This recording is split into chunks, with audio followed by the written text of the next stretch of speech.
Assalamualaikum warahmatullahi wabarakatuh. Diketahui tanah Palestina adalah tanah yang suci karena tanah Palestina diberkahi karena menjadi tempat para rasul Allah dan risalahnya. Di antaranya adalah Nabi Musa, Nabi Daud, Nabi Sulaiman, dan Nabi Isa. Mereka adalah keturunan Nabi Yakub. Dahulu, para pengikut Nabi Musa diperintah untuk membebaskan Palestina, tetapi mereka takut masuk ke tanah tersebut. Masjid Al-Aqsa dianggap sebagai tempat suci ketiga setelah Mekah dan Madinah. Yang lebih menarik dari wilayah ini adalah konon tanah Palestina ini adalah menjadi saksi bisu berdirinya sebuah istana yang diyakini bernama The Dome of Rock atau Istana Nabi Sulaiman. Salah satu kekerasan sikap Yahudi untuk merebut Palestina dan menghancurkan Al-Aqsa disebabkan oleh keberadaan Istana Sulaiman yang masih diyakini di bawah timbunan Masjid Al-Aqsa tersebut. Dan sebaliknya, bangsa Yahudi meyakini jika Palestina lah yang ingin menguasai wilayah di Masjid Al-Aqsa dan sekitarnya. Diketahui juga Nabi Sulaiman SAW adalah putra dari Nabi Daud alaihissalam. Nabi Sulaiman dikenal dengan seorang nabi yang sangat kaya dan memiliki kelebihan yang sangat jarang dimiliki nabi-nabi sebelumnya.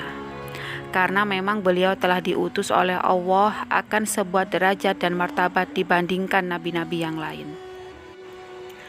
Tak heran Allah Subhanahu wa Ta'ala telah membekali Nabi Sulaiman antara lain bisa berbicara dengan seluruh binatang dan burung-burung serta menaklukkan angin, laut, udara, serta jin-jin yang tunduk dan patuh pada perintahnya. Akan tetapi, kelebihan akan harta dan martabat yang ia miliki tidak membuat ia akan lalai dari kesombongan. Kemuliaan dan kehebatan Nabi Sulaiman ini tertulis pada surat An-Naml ayat 20-44. Ada versi yang menarik mengenai keberadaan Istana Sulaiman berdasarkan keterangan di Al-Quran ataupun kisah-kisah yang terdapat dalam versi Yahudi dan Nasrani. Sulaiman, yakni Solomon, memiliki kerajaan yang sangat istimewa. Kerajaannya dibangun dengan menggunakan ilmu teknologi yang sangat maju di masanya. Dibangun oleh bantuan jin dan didesain Nabi Sulaiman sendiri dengan sekejap mata. Ada yang beranggapan bahwa Istana Sulaiman terletak di tanah Palestina di sekitar Masjidil Al-Aqsa. Sebagaimana dikisahkan di Al-Quran, Nabi Sulaiman adalah seorang raja yang memiliki kekuasaan yang sangat luas dan pintar di masanya. Karena itu, ia harus berusaha memperluaskan wilayahnya. Lantas, yang menjadi sebuah pertanyaan, apa hubungannya kerajaan Nabi Sulaiman ini dengan Masjidil Aqsa? Menurut versi Yahudi, kuil Sulaiman merupakan lambang kekuatan sehingga sangat berguna dalam situasi terkini di dunia internasional. Bahkan, adanya sebuah rencana penggalian bawah tanah Masjid Al-Aqsa ini yang menyeru adanya sebuah kepercayaan yakni timbunan harta dan kuil Sulaiman. Konon, kuil Sulaiman terletak di sebelah selatan Dome of the Rock, yaitu masjid yang dibangun oleh Khalifah Al-Walid dari dinasti Umayyah. Tempat ini pernah dipakai sholat oleh Khalifah Umar bin Khattab. Ia kemudian meletakkan sebuah batu yang bernama The Rock, lalu dibangun kubah, yang kemudian dikenal dengan nama The Dome of Rock di atas batu itu oleh Abdul Malik. Istana Nabi Sulaiman disebut dengan nama Solomon Temple atau istana atau kuil Sulaiman. Dalam literatur bangsa Yahudi saat ini, keberadaan istana Sulaiman sudah tidak ada karena runtuh kecuali hanya tembok sebelah barat yang tersisa dari bangunan kuil ini atau istana yang masih berdiri. Di istananya terdapat berbagai karya seni dan benda-benda berharga yang mengesankan bagi semua yang menyaksikan. Ada yang berkata, dahulu sahabat di zaman Nabi, kerajaan Nabi Sulaiman ini mencerminkan seperti taman surga. Pintu gerbang istana terbuat dari gelas kaca. penyebutan di dalam Quran mengenai Ratu Bilqis yang menyingkapnya pakaian karena mengira hal itu adalah air, dan ternyata itu adalah kaca yang saking mengkilapnya hingga orang tidak menyadari jika ada sebuah penghalang kaca yang sangat bening. Disebutkan juga bahwa istana Nabi Sulaiman menempati area yang sangat luas dan megah. Konon, pintu istana terbuat dari kayu zaitun dan cemara. Lantainya terbuat dari kaca dan emas.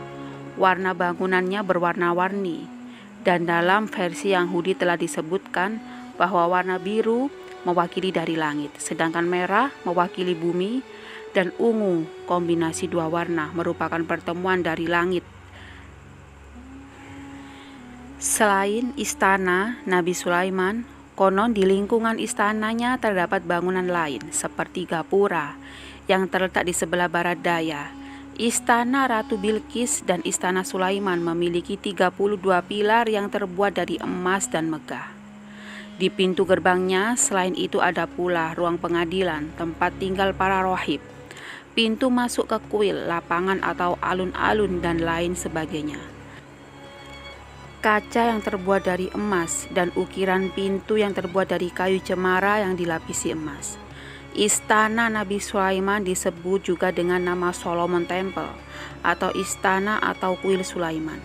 Dalam literatur bangsa Yahudi juga, saat ini keberadaan istana Sulaiman sudah tidak ada karena runtuh. Karena memang bangunannya dari sekarang sudah berumur ribuan tahun lalu sebelum Masehi. Kecuali hanya tembok sebelah barat yang tersisa dari bangunan kuil atau istana yang masih berdiri. Lalu, jika masih berdiri, di mana tembok besar itu yang kini masih menjadi misteri. Bahkan, para peneliti ataupun ilmuwan pun masih belum bisa menemukannya hingga sekarang. Perlu kalian ketahui, karena Masjidil Aqsa ini adalah kiblat pertama bagi umat Islam di seluruh dunia. Nabi Muhammad dan para sahabat pada waktu itu di Mekah sebelum hijrah mengerjakan sholat dengan menghadap ke arah Masjid Al-Aqsa di Baitul Maqdis untuk yang pertama kali. Bahkan sesudah hijrah dan disahkannya sholat 5 waktu, Nabi yang saat itu berada di Madinah tetap menghadap ke Masjid Al-Aqsa selama 17 bulan, hingga datang perintah dari Allah Subhanahu wa Ta'ala untuk memindahkan arah kiblat ke Masjid Al-Haram di Mekah dan Al-Mukarramah sesudah Masjidil Aqsa. Dari sebuah hadis yang tertulis, melaksanakan sholat di Masjidil Haram pahalanya sebanding dengan 100.000 kali sholat di masjid yang lain. Sholat di masjidku, yakni Masjid Nabawi, pahalanya sebanding dengan 1.000 kali sholat di masjid yang lain. Sedangkan sholat di Baitul Maqdis, yaitu Masjidil Aqsa, pahalanya sebanding dengan 500 kali lipat sholat di masjid yang lain. Hadis riwayat Bazar, Ibnu Huzaimah, dan Tabrani dari Jabir bin Abdullah.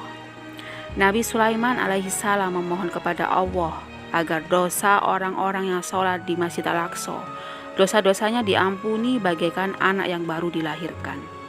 Dari Abdullah bin Amru bin As, Rasulullah SAW bersabda, ketika Sulaiman bin Daud selesai membangun Baitul Maqdis, dalam riwayat lain disebutkan membangun Masjid Al-Aqsa, maka ia meminta 3 perkara kepada Allah Subhanahu wa Ta'ala. Perkara-perkara itu yakni keputusan hukum yang sejalan dengan keputusan Allah Subhanahu wa Ta'ala, dan sebuah kerajaan yang tidak selayaknya dimiliki seseorang sesudahnya, yakni seperti kerajaanku. Yang dimaksud di sini adalah kerajaan Nabi Sulaiman. Dan agar masjid ini tidak didatangi seseorang yang tidak menginginkan selain sholat di dalamnya, melainkan ia keluar dari dosa-dosanya seperti hari ia dilahirkan dari ibunya. Kedua perkara yang pertama telah diberikan kepada Sulaiman, dan aku berharap ia juga diberikan yang ketiga. Hadis riwayat Ahmad, Nasai, Ibnu Majah. Itulah kenapa disebutkan antara kerajaan Nabi Sulaiman dan Masjidil Aqsa yang memang ada sebuah keterkaitan erat yang memang sudah tertulis dalam hadis yang sahih. Walaupun kerajaan Nabi Sulaiman belum ditemukan, kita wajib mempercayai akan keberadaannya, dan semua itu adalah kehendak dari Allah Subhanahu wa Ta'ala. Diketahui seperti emas, perak, tembaga, diyakini masih utuh, tetapi tidak ada satu orang pun yang tahu persis di mana tempatnya. Oleh orang Yahudi, sisa bangunan kuil itu dinamakan dengan Wailing Wall atau tembok ratapan. Dalam beberapa riwayat, hancurnya istana Sulaiman itu bukan karena runtuh, tetapi diruntuhkan oleh orang-orang Yahudi yang sombong dan angkuh. Tetapi kenapa kini bisa diperebutkan kembali? Hal ini sudah dijelaskan dalam Al-Quran surat Al-Isra ayat 4-7. Mereka meyakini bahwa pondasi kuil Sulaiman berada di Masjid Al-Aqsa, namun karena sudah roboh, kuil ini tidak bisa dibangun kembali. Mengapa Yahudi ngotot ingin menghancurkan Al-Aqsa? Konon bukan Al-Aqsa lah yang menjadikan sebuah persoalan, melainkan simbol dari kuil Sulaiman itu sebelumnya dianggap milik bangsa Yahudi yang dibangun atas kekuasaan kaum Bani Israel di kala itu. Satu-satunya tempat yang bagus untuk pembangunan kuil itu terletak di Bukit Zaitun, di antara Masjid Al-Aqsa dan The Dome of Rock. Di tempat ini pemandangannya sangat bagus, ditumbuhi pohon kurma yang lebat dan berbuah. Walaupun wilayah tempat ini gersang dan panas, namun tanah Palestina ini mempunyai sebuah keistimewaan.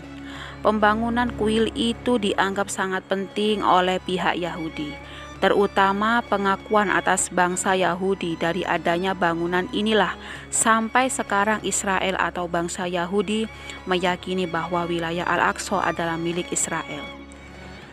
Dan sekarang yang menjadi sebuah permasalahan besar yang dihadapi antara Palestina karena berebut kekuasaan. Dalam beberapa riwayat, hancurnya istana Sulaiman ini bukan karena runtuh, tetapi diruntuhkan oleh orang-orang Yahudi yang sombong dan angkuh. Dan Allah sudah berjanji, terserah mereka melakukan apapun yang mereka suka, tetapi Allah akan selalu menjaga Masjidil Aqsa ini sampai hari kiamat.